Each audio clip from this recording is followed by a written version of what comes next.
রহিম। আসসালামু আলাইকুম সুপ্রিয় শিক্ষার্থী, ঢাকা কলেজ কর্তৃক আয়োজিত অনলাইন ক্লাসে তোমাদেরকে আমি স্বাগত জানাচ্ছি। আমি শান্তনু হাসান, প্রভাষক ব্যবস্থাপনা বিভাগ, ঢাকা কলেজ, ঢাকা। আমি তোমাদেরকে গত ক্লাসে ব্যবসার তথ্য ও যোগাযোগ প্রযুক্তির ব্যবহার এই একাদশ অধ্যায় নিয়ে পড়াচ্ছিলাম।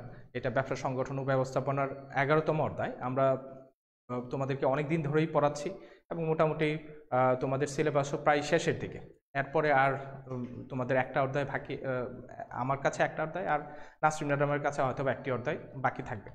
তো আমরা আজকে এই একাদশ অধ্যায় থেকে যেসব বিষয়গুলো জানতে পারবো, আমরা মূলত ই কমার্স কি গত ক্লাসে জেনেছি, কিন্তু ই কমার্সের পদ্ধতি বা প্রকারভেদগুলো আমরা জানি না। ই কমার্সের পদ্ধতি বা প্রকারভেদ নিয়ে আজকে আমরা আলোচনা করব।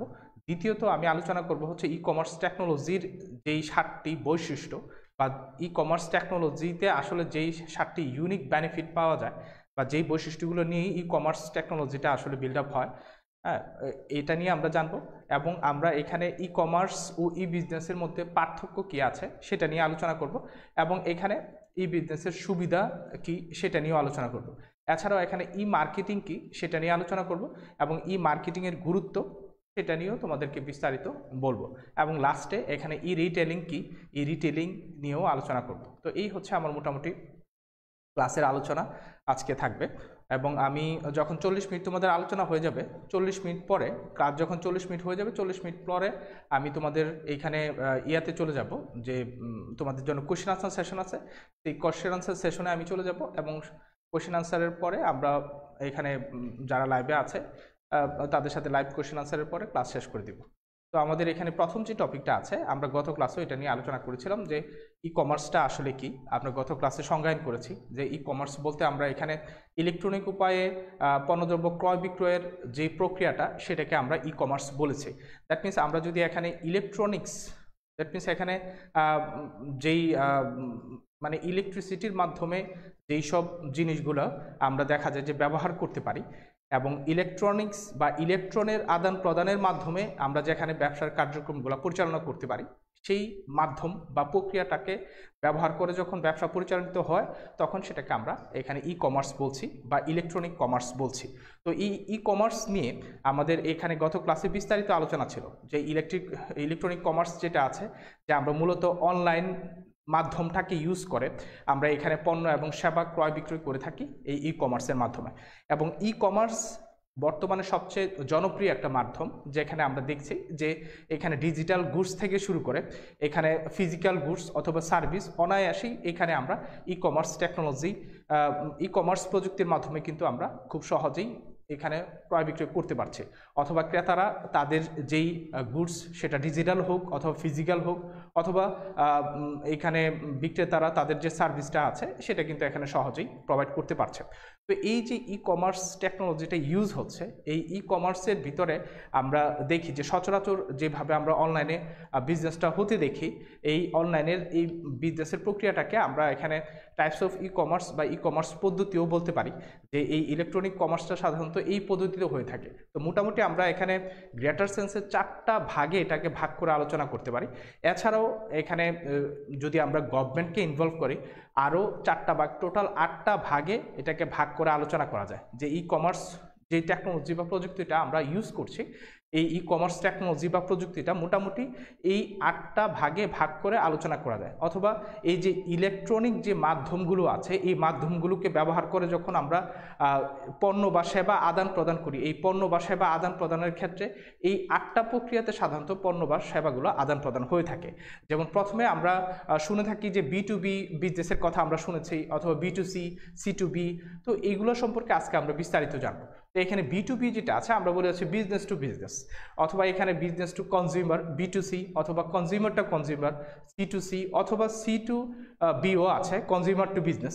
তো এছাড়াও এখানে G2Bও আছে, যে গভর্নমেন্ট টু বিজনেস, অথবা G2C গভর্নমেন্ট টু কনজিউমার, অথবা এখানে C2Gও আছে, কনজিউমার টু গভর্নমেন্ট, অথবা এখানে গভর্নমেন্ট টু কনজিউমার G2C, এবং C2G এই দুইটা বিজনেসও এখন আমরা অনলাইনে বা ই কমার্স প্ল্যাটফর্ম ইউজ করে আমরা হতে দেখি।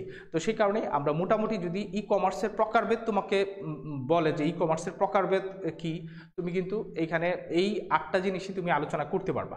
তো এই ই কমার্সের প্রকারভেদ বা পদ্ধতি যেই প্রক্রিয়াতে আসলে ই কমার্সটা সংগঠিত হয়, আমরা সাধারণত ওই প্রক্রিয়ার উপর ভিত্তি করেই এটাকে 8টা ক্যাটাগরিতে ভাগ করতে পারি। তো প্রথম যেটা আছে আমরা সেটাতে চলে যাই, সেটা হচ্ছে B2B। তো B2B ক্ষেত্রে আমরা এখানে সবচেয়ে সহজ যেই আমরা ই কমার্স প্রযুক্তিটা সবচেয়ে সহজ কিন্তু সবচেয়ে জনপ্রিয় যে সিস্টেমটা আমরা দেখি সেটা হচ্ছে এই B2B, যে বিজনেস টু বিজনেস, যে এখানে দুটি ব্যবসা প্রতিষ্ঠান তাদের ভিতরে যে কোনো ধরনের পণ্য কেনাবেচার ক্ষেত্রে কিন্তু এই B2B মাধ্যমটা ইউজ করে থাকে। দ্যাট মিনস একটা বিজনেস অর্গানাইজেশন যখন আরেকটা বিজনেস অর্গানাইজেশনের কাছে তার কোনো সার্ভিস, পণ্য, গুডস যখন আদান প্রদান করে বা ক্রয় বিক্রয় করে থাকে একটা বিজনেস অর্গানাইজেশন আরেকটা বিজনেস অর্গানাইজেশনের কাছে এই অনলাইন বা ইলেকট্রনিক মাধ্যম ইউজ করে, তখন এটাকে আমরা বলছি হচ্ছে B2B।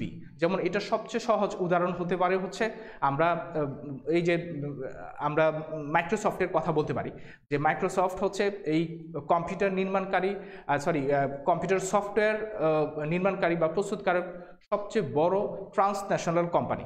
তো তারা ওয়ার্ল্ড ওয়াইড দেখা গেছে যে তাদের এই যে মাইক্রোসফটের যে উদ্ভাবন অথবা IBM এর যে প্রোডাক্টগুলো আছে তারা কিন্তু এই প্রোডাক্টগুলো কোম্পানি হিসাবে তারা উৎপাদন করছে এবং বিভিন্ন কোম্পানির কাছে এই যে অফিস, মাইক্রোসফট অফিস হিসাবে অথবা এখানে মাইক্রোসফটের বিভিন্ন ধরনের এখানে প্যাকেজ প্রোগ্রাম আছে, সেই প্যাকেজ প্রোগ্রামগুলো কিন্তু বিভিন্ন অর্গানাইজেশনকে তারা সেল করে থাকে। তো সেই কারণে আমরা এখানে মাইক্রোসফটের উইন্ডোজ বলি অথবা এখানে মাইক্রোসফটের অ্যাপ্লিকেশন সফটওয়্যারগুলো বলি, এগুলো সবগুলোই কিন্তু তাদের ডিজিটাল গুডস। এই ডিজিটাল গুডসটা কিন্তু তারা সরাসরি বিভিন্ন প্রতিষ্ঠানের কাছে টাকার বিনিময়ে বিক্রি করে। তো এই যে একটা প্রতিষ্ঠান আরেকটা প্রতিষ্ঠানের কাছে তাদের এই সার্ভিস অথবা ডিজিটাল গুডস অথবা এখানে ফিজিক্যাল গুডস এই যে ক্রয় বিক্রি করছে, এটাকে আমরা আসলে এখানে B2B বা বিজনেস টু বিজনেস বলে থাকি। তো এটা একটা ই কমার্সের পদ্ধতি। এছাড়া দ্বিতীয় যে পদ্ধতিটা আছে আমরা বিজনেস টু কনজিউমারের কথা বলি, যে ব্যবসা থেকে কনজিউমারের কাছে যখন পণ্য বিক্রি হয়, দ্যাট মিনস সচরাচর যে পদ্ধতিটা ফলো করা হয় যে ব্যবসায়ীরা কনজিউমার বা কাস্টমারদের কাছে তাদের পণ্যটা সাধারণত বিক্রি করে থাকে।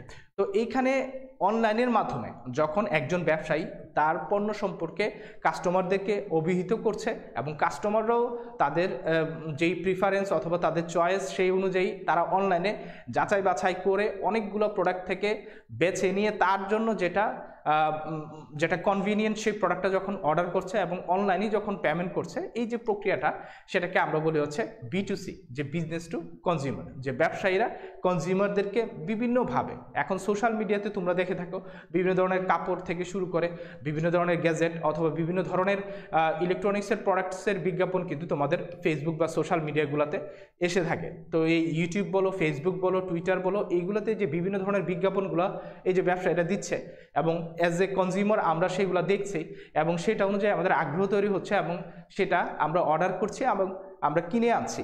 তো এই যে প্রক্রিয়াটা এইটাকে আমরা বলি হচ্ছে B2C, যে বিজনেস টু কনজিউমার। এই প্রক্রিয়াটাকেও আমরা ই কমার্সের একটা পদ্ধতি হিসাবে ধরে থাকি। যেমন আমরা এক্সাম্পল হিসাবে বলতে পারি যে আমরা বাংলাদেশের জনপ্রিয় যে মাধ্যমগুলো আছে, দারাজ আছে অথবা আমাদের এখানে Amazon.com আছে, অথবা Amazon.comটা বাংলাদেশে নাই কিন্তু এখানে আমরা ওয়ার্ল্ড ওয়াইড যে এখানে জনপ্রিয় মাধ্যম B2C এর সেটা হচ্ছে Amazon.com। এটার মাধ্যমে আমরা ওয়ার্ল্ড ওয়াইড দেখে থাকি, যে টিভি খুললেই আমরা বিভিন্ন খেলাধুলার সময় দেখে থাকি যে এই Amazon.com এর এখানে অ্যাড কিন্তু আসে, যে ওদের মাধ্যমে কিন্তু পণ্য ওয়ার্ল্ড ওয়াইড এখানে কনজিউমাররা খুব সহজেই অর্ডার দিয়ে পেয়ে যাচ্ছে।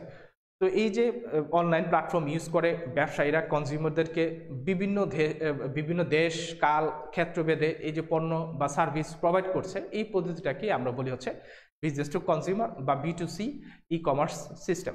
এছাড়াও এখানে 3 নাম্বার যেটা আছে সেটা হচ্ছে ভোক্তা থেকে ব্যবসা, এখানে ভোক্তা থেকে ব্যবসা যেটা আছে যে B2C, এখানে হচ্ছে ঠিক উল্টা হয়ে যাবে।